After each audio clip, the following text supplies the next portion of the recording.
Welcome to another stocked and loaded episode of the Sports Card Nation podcast, the show that brings you all the important hobby news, discussions, debates, opinions, info, and interviews with key hobby and sports dignitaries. Also, if you're good, you know we are going to give away something. Now, here's the guy that wanted the cards more than the gum.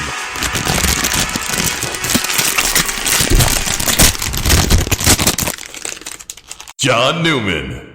What is up, everybody? Episode 170 of the Sports Card Nation. Hope everyone, as always, little quick shameless plug here for our other show, Hobby Quick Hits. This past Monday, we covered the Top/Fanatics conference that they had in Arizona. If you didn't catch that, check it out. We went over some of the new details that will be coming up this year and coming years. So check that out.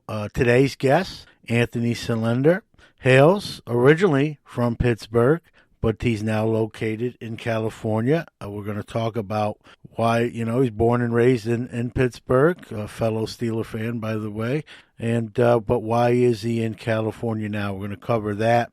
He does some YouTube content as well, and good guy, and we covered some topics, and how easy or difficult was it to go from the East Coast, in the Pittsburgh area, all the way to the West Coast, and why he went away. But we'll talk about that during the interview, among other hobby topics as well. And pleasure getting to talk to Anthony. He's a good dude. And anytime I can get a Steeler fan on the show, that's not a bad thing, at least to me. There you go. All right, let's get this party started. This is Card Killer. Remember, the hobby is the people. Greg Morris Cards wants to buy your cards. A long-trusted name in the sports card business, Greg has been buying sports card collections for over a decade now. Any sport, baseball, basketball, football, or hockey, in any era, vintage or modern, will do. Just no junk wax error sets, please.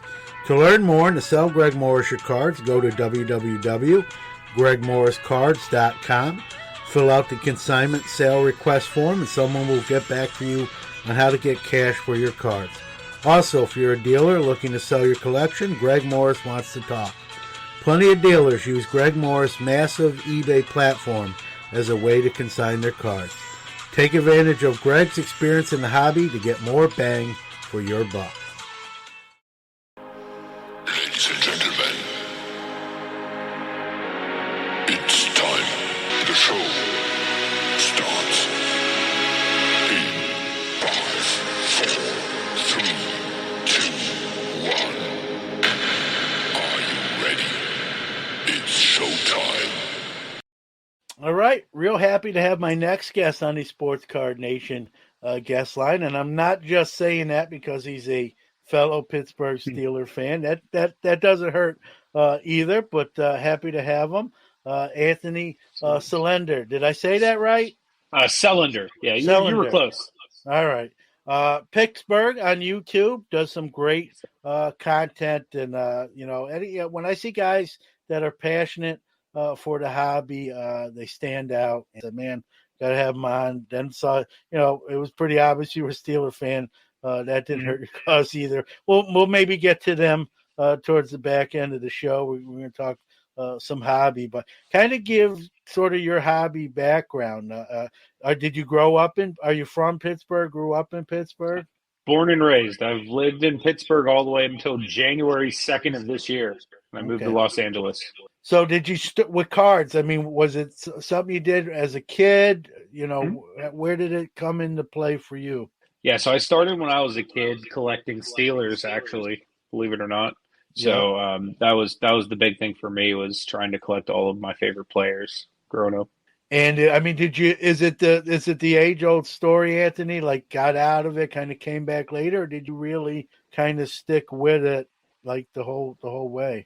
Sort of both, and I was always sort of like, I always had my collection. I wasn't always actively buying it. So such a compulsive, I should say, level like I am now. Yeah. There were some years where I kind of just had it collected dust on the shelf, but I still kind of maintained that collection. But But yeah, I mean, as of the past, I don't know, 10 years or so, I've just been like pretty heavy back into it, especially since the pandemic. Because the pandemic was really where I kind of had a career shift towards cards more so. Yeah. Yeah, it was the perfect, I said on this show, it was the perfect storm, right? Right. It's Hmm. one of the few industries, if you will, that actually, prospered during the pandemic. And, Yeah. we've seen a lot of new people. You had more people at home, either working from home or unfortunately maybe not working, more tabs open on the computer. I think we've all been guilty of that at least once, right? We Oh have our yeah. work computers open, and that eBay tab is Hmm. open, or ComC, or whatever Hmm. Oh yeah. hobby tab it might be. I'm guilty as charged, and so a lot more downtime. We had that stimulus packages where Hmm. if you were on unemployment, you got bonuses. And my wife was actually out of work for 2 weeks, and the 2 weeks unemployment checks with the bonuses, she actually made more money the 2 weeks she was laid off just temporarily. Mm. She went back to the job, and actually Wow. she had coworkers that didn't want to go back to work because they were liking the extra money. But Yeah. so there was a surplus of money, and it was just sort of the perfect storm. We're seeing now sort of a calming down. Some things have kind of settled down, but we still, Hmm. you see celebrities, pseudo celebrities, athletes Hmm. in the hobby now, and talking about it and posting on their social media about it, buying cards. And Yep. it's just it's a different. I've done this a long time. I'm the old man on the porch, and Hmm. I'm pretty sure I'm older than you, but it's a different hobby than years ago. And that, I'm not saying that necessarily is a bad thing. I'm just saying, like a lot of things, things evolve, things Hmm. change. I Yeah. venture so you started kind of collecting with the Steelers. Good choice there. You won't Oh get any yeah. Yeah, arguments from me. Steelers, Penguins, and Pirates, but mainly Yeah, Steelers because like they've yeah. always been my number one. Yeah. Have now obviously, like you said, you've gotten bigger in the last 10 years. Mhm. Where has your interest what has changed as far as maybe PC or purchase? You know what really got me back into it was basketball cards. And this was even like prior to like the boom and stuff. I'm a diehard Cleveland Cavalier fan, which living in Pittsburgh, you'd be like, how do you like a Cleveland team? Well, there is But no there is no Pittsburgh pro team. exactly. And geographically, they're half the distance of the 76ers who are in our home state. So Yeah. the Cavs have always been kind of like my pseudo home team.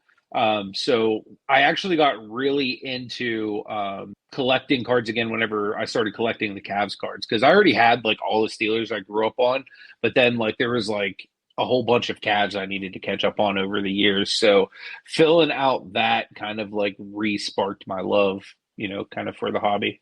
Yeah, listen, I don't blame you there. As long as you don't become a Browns fan, then No, then no, that'll we're never. fine. No, that'll never happen. I can assure you of that. So now, generally, what is your interest like? Do you resell? Do you PC everything? Do you sell to Mhm. like add to your PC? Kind of, what's kind of your approach to the hobby? Sort of both and the big thing for me is I want to add as many key pieces to my collection from like things that I value, like that mainly being Steelers and Cavaliers.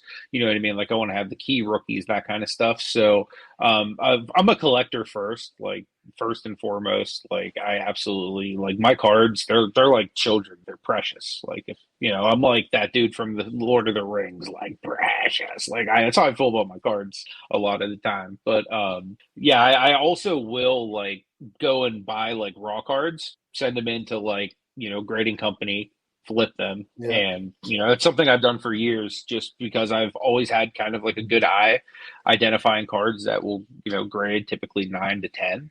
And yeah, especially back when grading was like more affordable, back yeah, before the big boom of, COVID and 2020 and yeah, all that stuff. It used to be like great, return on money. But even since, the market's kind of cooled down, you can still do really well if you have a good eye for yeah.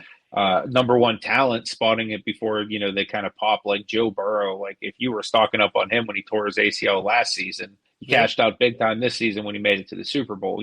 So it's just being, an opportunist, number one, whenever you find a good opportunity like the Burrow situation, or number two, just having like a good way of identifying like condition, and if you can tell condition, roughly within like a grade point, you can pretty much make some good money sending cards out to get graded and stuff like that. So that was kind of how like I started even working towards cards. Was I was selling on eBay for pretty much several years as I group submitted to like SGC, Beckett, like a lot of like the bigger grading companies. Yeah, I've seen your YouTube shows where you actually you do your unboxing of from SGC, which they're a sponsor of this show. I got to this plug, but Awesome. Beckett, PSA, and even some other ones, lesser known ones.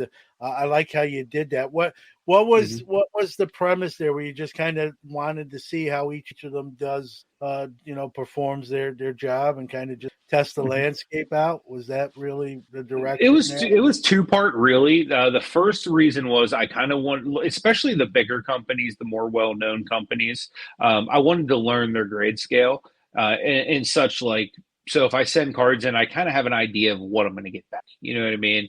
And if you haven't sent to somebody, you kind of don't know. Like, for example, like I feel that CSG is a very hard grader. Like for example, the same card I would send to them and to SGC, I feel like I'd get a more favorable outcome with SGC just because they're a little more hard with it. You know what I mean? So that's definitely something that I take into account when grading. So when I tried them all, was I kind of wanted to see kind of who graded what how. You know what I mean? Like a baseline of and you can, as someone who's graded with numerous companies, you do it enough, you'll get a feel for sort of their MO and how I think there's a lot of truth to that. Another thing I want to piggyback off you said, Anthony, you make a great point about how fickle the hobby can be and how not being fickle, you can take advantage of that, right?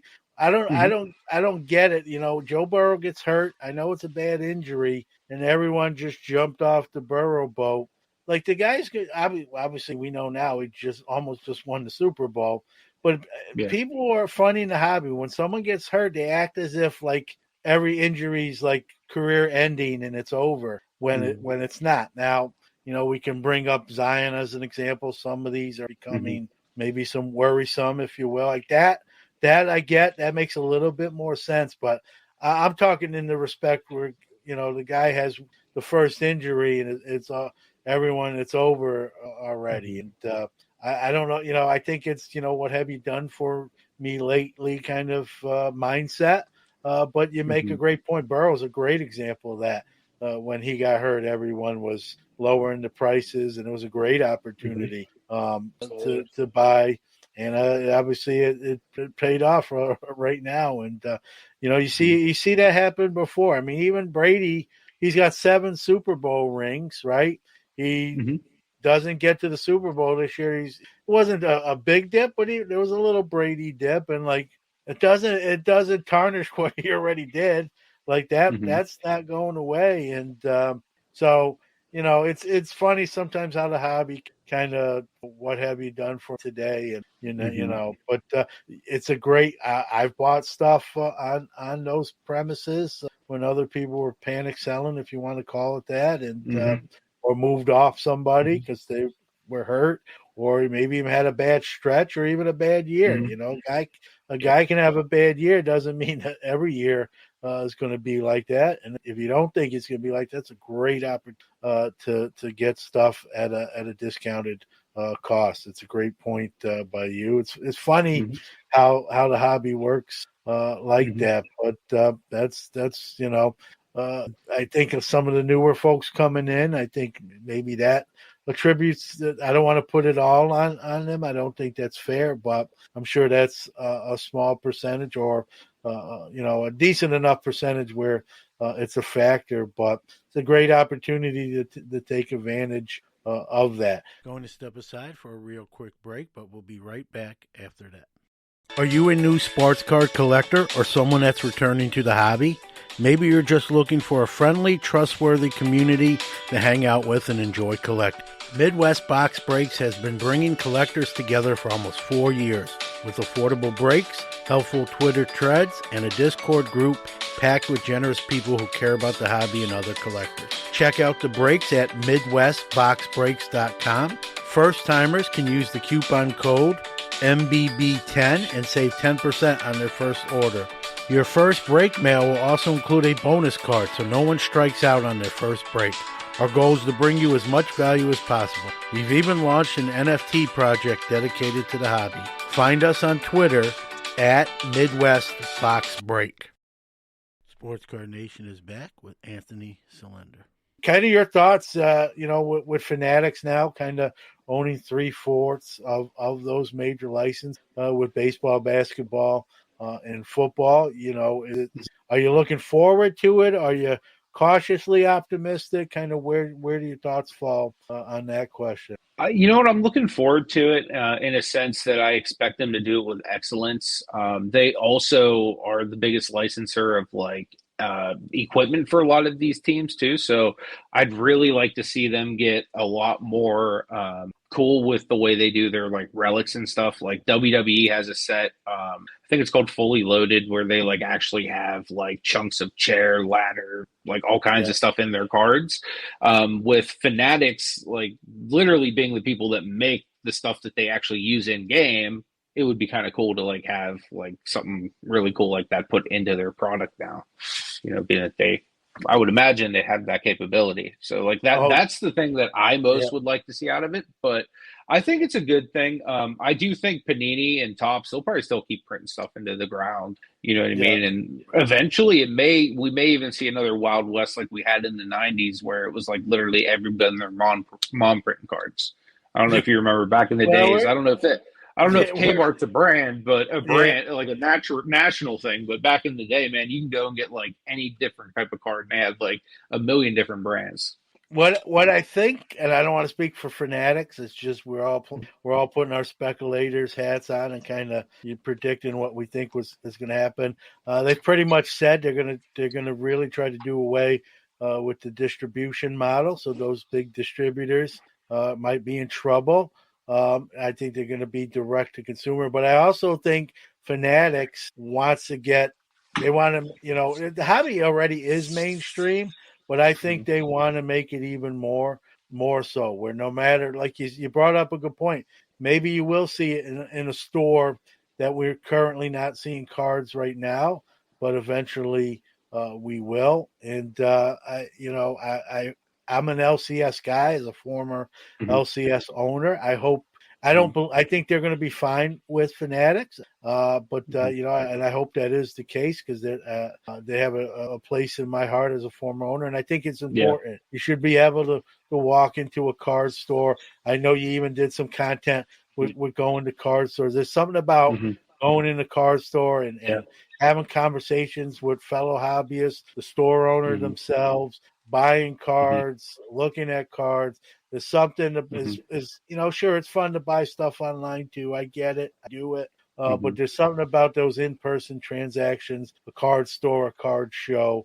I think, and there's a lot of smart people that work at Fanatics. They know that. I think the model is going to be favorable to card stores, and I sure hope it will be. If I'm a distributor, not so much. I think that's where Fanatics is going to look to eliminate that. We could do a whole show on why. I think most people in the hobby can kind of figure out some price gouging, some holding product back, wait until the hype goes up, and then that sort of thing. Fanatics saw that even though they weren't in the hobby officially, they did have some card dealings and collaborations. I think they took notice, and they paid a lot of money for the licensing. They're going to want to get those Fanatics cards out there in the hands of as many people as they can. I think you drove that home with your point. I guess my fear, Anthony, I don't want to say fear. I guess my hope is they do it in the right manner, that it's just not I know they're going to, you got your flagship brands where there's going to be a lot more produced. I just hope everything's just not always mass produced where, I'm not saying I just in the hobby for values or what stuff is worth or goes for. But that is a factor, I think, when you're plunking down your hard earned money too, right? You want to at least Oh yeah. feel like, hey, I got a chance. Like worst case scenario, if I ever have to sell some of this, I'll be all right. And I just hope they find that sort of that balance where they can produce enough stuff to make it worth their while. They're a business that just bought a license. I get it, but not go too far and tip the scales where it's a negative reaction. There are a lot of smart people there. I'm gonna. I use the term cautiously optimistic. That'll be all right, but we're going to see. I've said I think the next 2 to 5 years are going to really lay down the groundwork for what the next 10 or 20 are really going to be like. You're going to set the tone in the next 2 to 5, and we'll know here soon with the acquisition of Tops, kind of maybe what they're thinking, and we'll see if there are any further acquisitions or not. I don't think they're done buying different things up, and we'll have to see, where they're going to put their money. That's the one thing for me, Anthony, that I enjoy with the hobby is watching all this stuff and seeing what's going to be next. There's thing I've done this a long time. There's things I thought I'd never see. Right. I remember as a kid, opening packs with my friends, and they'd have their packs, I had my packs, and maybe they were done opening their packs and I wasn't done opening mine, and they'd be like, John, let me open some of your packs. And I'd be like, no, you open yours, under mine. And yet now we're, in the breaking era, we pay breakers to open our boxes or cases and packs for us, and then just mail us whatever comes out of that. Those packs. It just, if you would have told me years ago that would have been the thing, I would have thought you're nuts. But here we are. You would have told me NFTs. If you would have told me NFTs would be a big hit, I would have thought you're crazy. But yet here we are, and they're a huge hit.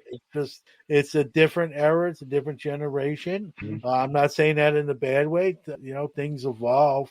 I may not like NFTs. I don't know, what your thoughts on it, but I'm sort of old school. I got to have it. I got to be able to have it in my hand and put it on my desk or in a case or whatever. But a lot of other people love them. Profited off them. What's kind of your? How do you view them? Is this something you do? I haven't really delved into NFTs. I'm not so much anti them. I just don't know a whole lot about it. I never really got into Top Shot or any of like the craze. Like I've always wanted to. Like I have a buddy of mine who doesn't really do NFT content, but he would go live doing his Top Shot pack openings, and like so I would go watch him and I'd be like, oh, that's kind of cool, but like I don't really get it. Like, you know what I mean? It's like a video of a guy doing something, you know what I mean? But it's worth like a ton of money. I just, you know what I mean? So outside of that, that's really the only experience with them I have currently. But, I'm not against getting into NFTs, you know what I mean? I would just need a little more education before I'd, probably delve into, investing in them and stuff like that. Yeah, it can, and for someone like me that's a little old school, the terrain can be a little scary.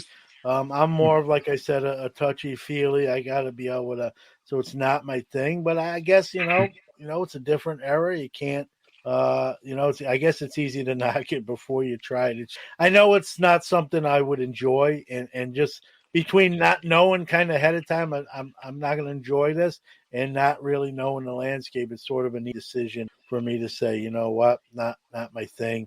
I do fractional shares. I think, someone would say, well, John, how do you do fractional shares? And, you're never going to have that. You might own a small part of that or percentage of that card, but you're never going to have the card itself. But my answer to that is that card exists. I may never physically have it in my possession, but I own a small part of it, just like sort of like stocks, right? When you buy stocks, you own a small piece of whatever company that stock is representative of. So I don't, people like to compare sort of fractionals to NFT. I don't view them as the same. Kind of your thoughts on frac.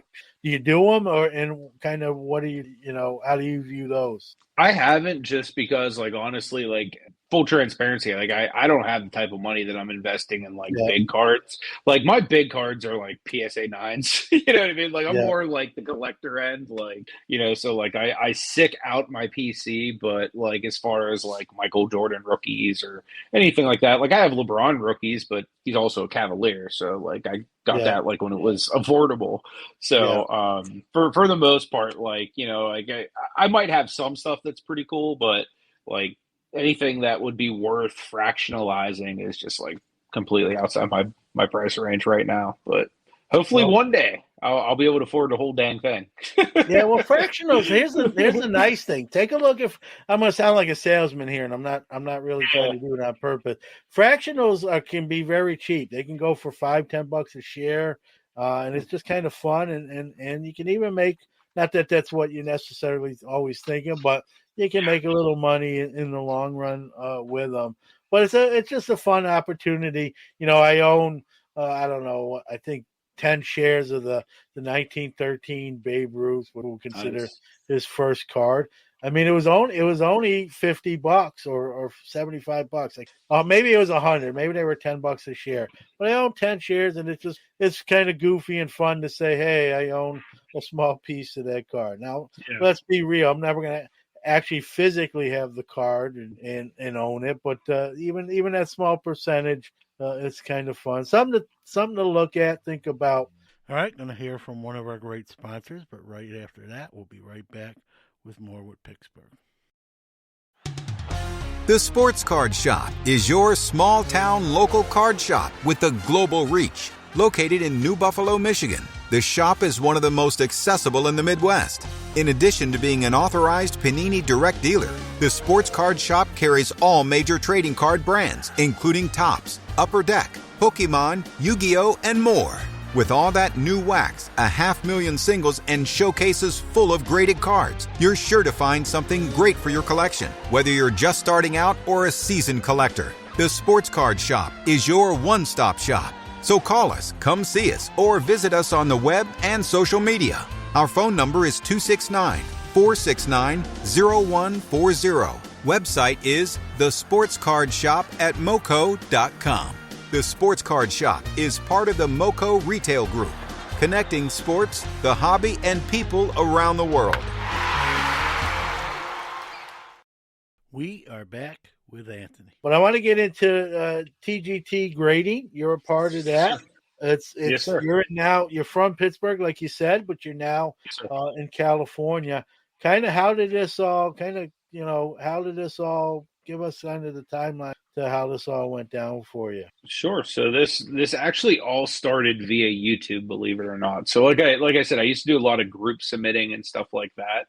And back when CSG first launched, I had found that like a lot of their Beckett staff was going over there, XYZ. So I'd started group submitting for CSG because I could get slabs obviously done much cheaper through them than I was through some of the other companies and whatnot. And they were a knowledgeable grading company because it was coming from Beckett. Plus, they had the track record of comic books and other stuff too. So I started group submitting for them. And Alan, the guy who's the CEO of TGT, caught one of those live streams where I was just live going through a stack of cards that people sent in.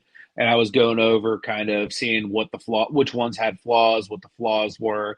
And if I thought that kicked it out of being a 9, because most of my clients wanted 9s and higher with their stuff. So I would go through kind of pre-grade the cards to kind of just determine what I thought they would. So as I'm doing this live, he's like, wow, this guy's actually kind of knows what he's talking about. So like he brought me in for like an interview, and kind of like one thing led to another. And,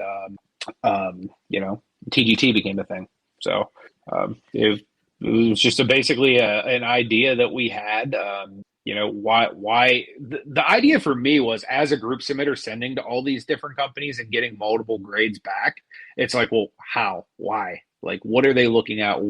So like the whole thing for us was, why don't we just be the only company that actually says, hey, look, here's how the sausage is made. Like, this is literally your grade and why we gave it to you with like a detailed explanation.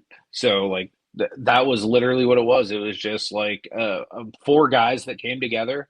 Myself, Alan, Chef Marte, who's been my best friend since I was like a little kid, and Drew, who's from Kentucky. We got together and we were able to basically just start this thing like with bootstrapping it. Yeah, sometimes fly by the seat of your pants, right? But sometimes that's the best way. Sometimes it works out to be the best way. California a little bit different than Pittsburgh. Is someone's been to Pittsburgh a lot of times. Talk about sort of that move, culturally and mindset wise. Has it been the transition? Has it been difficult? Do you like California? I mean, I'm sure you like it, but just kind of talk about the difference of someone, like you said, born and raised in Pittsburgh and now on the West Coast. Sure. Yeah. So yeah, I love it out here thus far. The weather's wonderful. I'm so used to like, even when it's nice in Pittsburgh, it's like schizophrenic weather to where like it's real nice one minute, but then next thing you know, it's either raining or snowing. Like it's like the weirdest thing, but like the weather there is so schizophrenic even when it's supposed to be nice. So in the winter, being like in shorts and a t-shirt is like awesome for because right now, like in Pittsburgh, it's like freezing.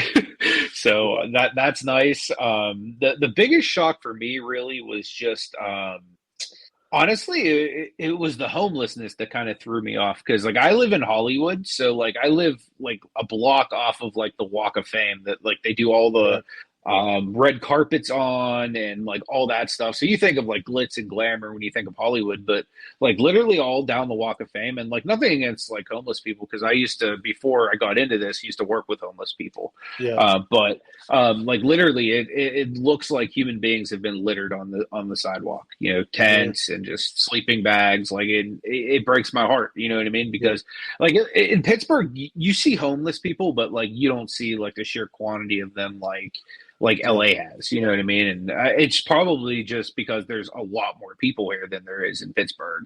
And the fact that it's a lot warmer here, because in Pittsburgh, it's a lot harder to be homeless than it is, here. Because unfortunately, if you're homeless in Pittsburgh through a winter like this, you might not make it. You know what I mean? Yeah, it's tough. And I feel the same way. I'm like I said, I'm originally from New York City, so very similar there. And you like to help everybody if you could, and it's tough to see. And everyone's some of it's self-inflicted, some of it might be, and a lot of it isn't. And it's not my job to decipher that. It's sad to see someone in that kind of predicament. How tough of a decision was it to make the move? Was it something that was an easy call to make, or did you have to sort of think about it and talk about that? For me, it was semi easy, just in the sense that really the only thing I really had in Pittsburgh keep me there is my, and she's getting close to the age of retirement. She can retire and come to the sunny California. Yeah. I love Pittsburgh. It'll always be my home. Like I'll go there, several times a year. But I mean, it's just. I've said this a lot lately. The opportunities that are in California, like in Los Angeles, more so than Pittsburgh, it's just drastically better. You know what I mean? There's a lot more resources. There's just like I put it this way: like the people who are the best at technology, at innovation, at like all of the things that I feel in my heart TGT should be. Like they're located in Los Angeles, New York, like the major capital. You know what I mean? So a lot of the growth that we couldn't experience just being regionally located to Pittsburgh, now that we have another office on the West Coast, there's like a lot more opportunities for us. Like in a sense that like we've even made several like really awesome contacts just since being out here. Yeah. But I think another thing too is our CEO's always lived in LA. So he's kind of been steering the ship from Los Angeles this whole time. So it only really made sense to like have kind of an office where Alan was located as well. Yeah, we talked about that hobby boom, Anthony. We've seen a lot of new grading companies kind of come out a lot. Obviously, you got your bigger ones. Most people know who those are. Talk about the difficulties of sort of. There's plenty of cards to go around, don't get me wrong, but to compete in that space as sort of a a new brand, as a new, grading company. Talk about some, how do you do it? I guess more way to just ask you outright, like, how do you go about doing that? It's very hard. And one thing I say all the time, because like I meet a lot of people at like card shows, because I honestly, if there's a card show, I'll be there. So I've met a lot of people that are even in like, say, other grading companies, like newer ones that are just like upstarts. And they'll say, hey, man, like, I know you're not supposed to tell me since you're technically the competition. But the way I look at it, like when we first started, we were running into so many issues with our press and the way we got it working, because like the one we started with was from China. So like literally the instruction manuals in Chinese. The way we got it started was we went on Instagram to every grading company we could find and be like, hey, do you use this kind of ultrasonic welder? You know what I mean? Yeah. And luckily one of those companies answered, yes, we do. And we were able to figure it out. So like anytime there's ever been any kind of situation where somebody's wanted like help or anything like that, like I never hesitate to step out and to share kind of what we've learned. But I really think the one thing, and I tell every single person that's ever asked me this, if you're going to be a new grading company, you need to do something that other grading companies don't do, and you need to innovate in some way. Because if not, you're just the same thing. Because early on, when we were first advertising for TGT, the biggest feedback we got, because we do custom labels, is you're just a ripoff of HGA. But without like actually looking into kind of like what we do, we just, people just would discount, oh, well, these guys are just trying to be HGA or just trying to be X, Y, or Z. And pretty much any company that steps into this space, they have to realize that it's already a prejudice field where people are already like, all right, PSA's top dog. Beckett and SGC, I guess they're okay. But for the most part, like most people are like towards like the big boys, which I understand. Like if you're looking to get the most bang for your buck in resale value, right now, that's the way to go. You know what I mean? But the big thing is there's other people that are also looking for service. They're looking for turnaround time. So if you can meet the needs that people are looking to have met and no one else is meeting them, people will come to you to have those needs met. So that was kind of what our niche was, well, why don't we just show them how we grade the cards? You know what I mean? Because internally, we have to share this anyway. You know what I mean? Because we have to give accountability for why we grade our cards the way we do. So before we release a card, our graders have to, we approve that our grader is right. So with that being the case, why not just share the same thing they share with us with the customer? So that was kind of how everything started. Yeah, don't get me going on HGA. I'm not a big fan of them, and so I'll tell you, don't be like that. But that's a show in itself. Time to hear from one of our great sponsors, but we'll be right back after that. Pastime Marketplace has a line of graded card cases that are waterproof, airtight, dust-tight, and hardened to protect and organize your valuable collection. Each of our cases come with pre-cut and pre-formed foam, so you don't have to cut and tear the foam when you get your case. The pre-cut foam inserts are sized to hold PSA, Beckett, SGC, and CGS slabs. Store it all safely and securely with a case from Pastime Marketplace. Check them out at www.pastimemarketplace.com. Sports Card Nation has returned with Picksburgh. Talk about any difficulties. We hear some supply issues with cargo kind of being stranded, or has that affected what TGT does at all? Has it sidetracked you whatsoever, or no? No, the only real issue we've had, there has been a plastic shortage that I know has affected most of the major grading companies. It only affected us on a major scale just because on a minor scale, because we do like probably a fraction of what PSA or any of those other guys do. But it did. It hasn't really, affected us a whole lot, but we have seen like a plastic shortage be something amongst the industry be pretty prevalent. In fact, other companies have actually had to change the type of plastic they've used or sub that out for like an acrylic or something like that. So like that has been sort of an issue, but as of right now, it hasn't really affected us. And we actually have a brand new slab that is in the process of being developed right now that it is American made, and with materials that are very easily sourced. So Yep. shouldn't be an issue moving forward. Yeah, and that's a good thing too, to get onto.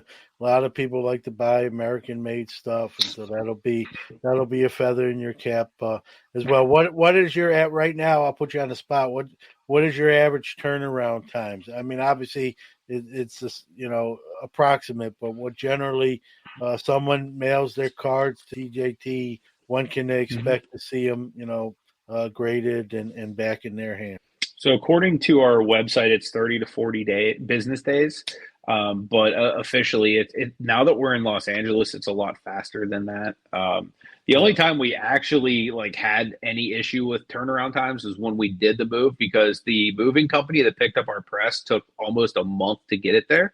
But luckily, we were cooking so quick in Pittsburgh that by the time the stuff got there, we still had a week or two before people's turnaround times came. So we're pretty quick. But then again, keep in mind, we're not grading 200,000 cards a week like PSA is either. Yeah. So yeah. No, I hear you.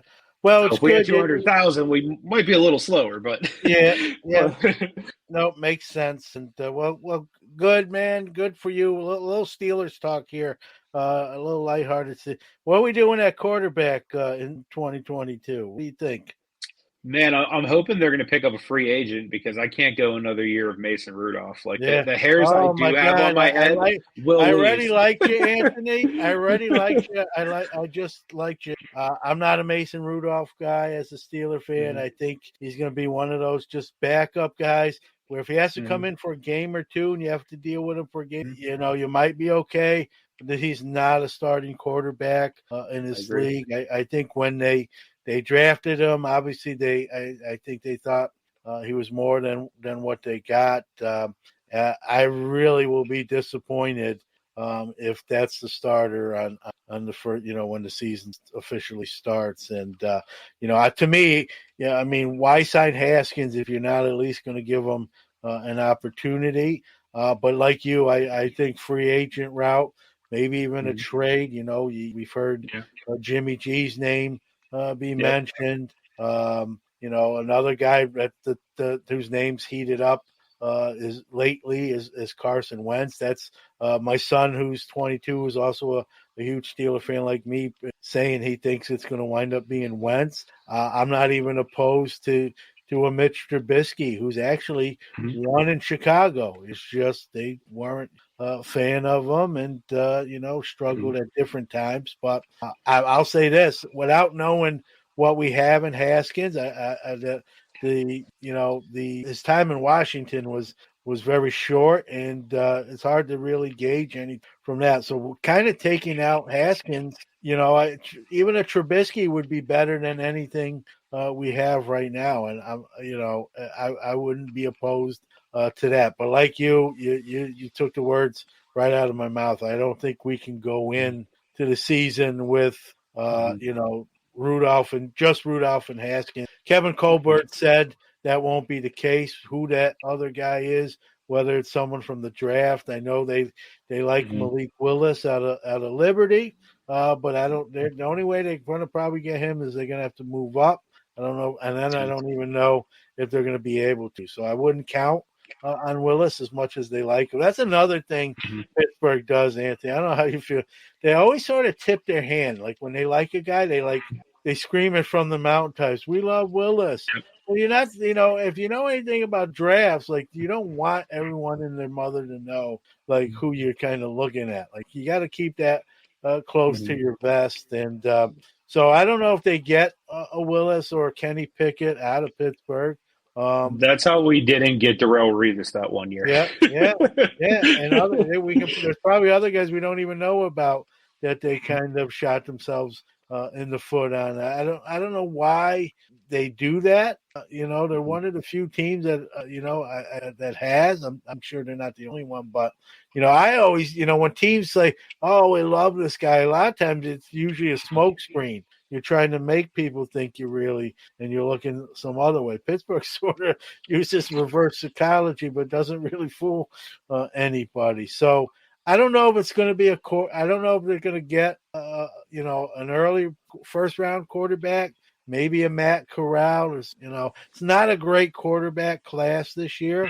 A lot of question marks, more than past years. So I think like you said, I think going out there and getting a sort of an established starter, whether it's Jimmy G, Trubisky, even Carson Wentz. I know the last playoff game, he was terrible with the Colts. But if you look at the year he had a very good Oh year. yeah, If other than absolutely. that clunker of a game, he had a pretty good season. So I'm not opposed to a Wentz. I'm not saying Wentz for 10 years, but until we get that next franchise guy that Roethlisberger really was, Yeah, they have talent. Like they've got to decide either rebuild or reload. I think if they're yeah, reloading, then you go out and get a free agent quarterback. If you're rebuilding, then you go, with a younger draft pick. But when you have T.J. Watt, on your defense, I think you got to go for it now. And so I hope they make some good decisions. For the first time in a long time, right? We got cap space, $30 million. That's a place Steeler fans know. I can't even remember the last time we had that kind of. I probably was a little kid and I didn't know what it wasn't a cap at that point. So it's a good place to be in. We'll see, where they spend their money. And I just like you, man. If Mason Rudolph runs out on that field on that first series on opening day of football, I will not be excited. I'll be excited that we have Steeler football back. I won't be excited to see that. And I hope, and nothing against Mason Rudolph. He's a nice guy, but I don't think he's a starting quarterback in the NFL we have now. So hoping it's somebody else that maybe a little bit more mobile and can make plays outside the pocket and that. So we've got playmakers in Deontay Johnson. I think Juju's going to be gone, but we'll see. They're probably going to bring in a veteran. Some of that cap money they have is probably going to be in a veteran receiver. So. I mean, I guess we can't complain. We could be a lot worse. Some fans of some other teams, but you always, if you know this as well as I do, Anthony, right? As a Steeler fan, right? The goal should always be to compete for a Super Bowl. Oh yeah. Each year. I don't think Mason Rudolph gets my hopes up when it to that. No. So hopefully they make some nice moves. Plug in some holes, and we feel a lot better going into 22 because they have a lot of talent there. They just got to fill a couple holes. Najee looks the part, and so that window, the window's still open. They just got to make some here. It'd be fun to watch. Yeah, I agree. And honestly, the more I think of it, like the best case scenario of them really would be just like bring in like a Jimmy G, like stopgap type. Whereas like this guy's literally already been competing for Super Bowls, like with the 49ers. So a very similar built team that's very defensively dominant, can run the ball, has some big play receivers. Like the Steelers have all of those pieces. Like even like not quite to the extent of a George Kittle, but I think Freiermuth is going to be one heck of a tight end. Freiermuth. I love that. That was a great. It's funny when they made that pick. My son, I follow college football. My son, I'm like, he's a good tight end. There's a lot of other ways we could have went. And my son's like, I mark my words, you're gonna say you love that pick, and I'm saying I love that pick now. He's gonna even get better. He had a great rookie year. He's gonna get better as he gets experience. So I think we're set at running back. We're set at tight end. Couples, could use a corner or two, but our defense is pretty solid. There's some holes, but the boat's not flooding. It's not taking on that much water. We plug a couple spots, and this thing we can be competitive. I just hope they go out there and do it. Pittsburgh, as you know, traditionally always believes they can fix everything through the draft. I don't think you can do that anymore in modern football with free agents and that sort of thing. So I hope they've been a little more un-Pittsburgh like the last few years, making some trades, getting someone like Minka, in a rare trade and signing some guys.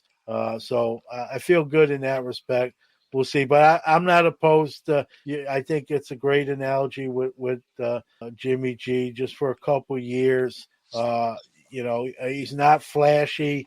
He's not going to be Patrick Mahomes or even Matthew Stafford, but he's proven he can win some football games, and that's we need someone like that. Where I hate to pile on Mason again. I just don't feel that with him. I feel something different. So we'll see. It's going to be fun.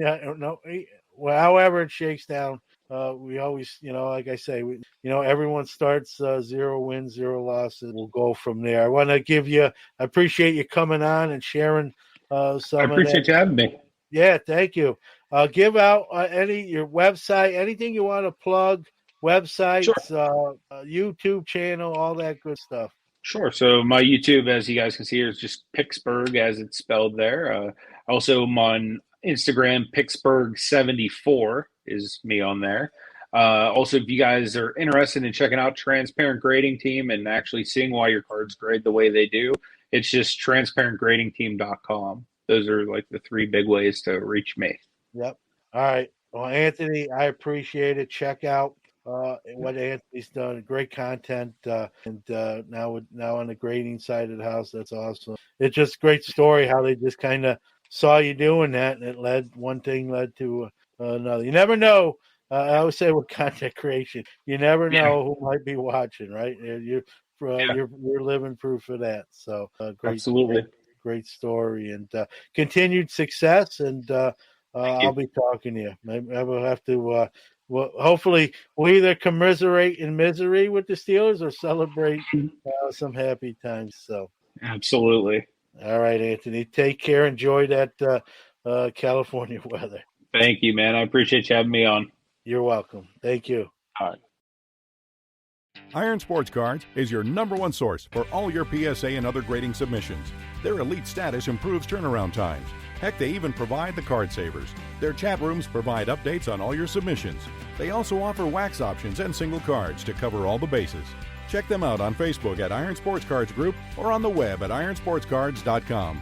Or even give them a call at 1-877-IRON-PSA. Rob's got you covered. Hey everybody, have you heard about Collectible? It's the one-stop shop where any collector can buy and trade affordable shares in some of the most rare and valuable sports cards and memorabilia in the world, starting from just $5. From 1952 Mickey Mantle PSA 10s and Wilt Chamberlain's iconic rookie uniform to one-of-one Patrick Mahomes RPAs, rare LeBron James logo mans, and everything in between, Collectible is creating never-before-seen access and opportunities for all. Let's grow the hobby we love together. Please note this is not a recommendation or solicitation to buy any security. All investment decisions should be undertaken after doing your own research. That's going to conclude another episode of the Sports Card Nation podcast.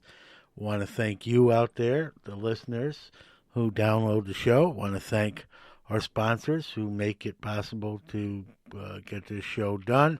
I want to thank all my guests that have appeared on the show today and prior to today. Well over 140 now. Different people have been interviewed on the show. Think about that number. Over 140 different people. That's really crazy when you think about it. I want to thank today's guest, no doubt, Anthony Celender, Pittsburgh, and wish him success with his new endeavor out on the West Coast, transplanting from Pittsburgh. Also, another shout out to my fellow Brooklynite, Card Killer, for doing the Hobby is the People soundbite this week. Did a great job.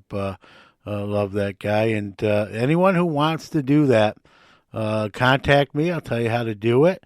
Or if you know how to do it or know what you want to do with it, send that soundbite to Sports Card Nation PC. That's all one word. Sports Card Nation PC at gmail.com. We'll keep the outro short and sweet. Just want to wish you well, and we'll see you very soon. Say goodnight, Kane.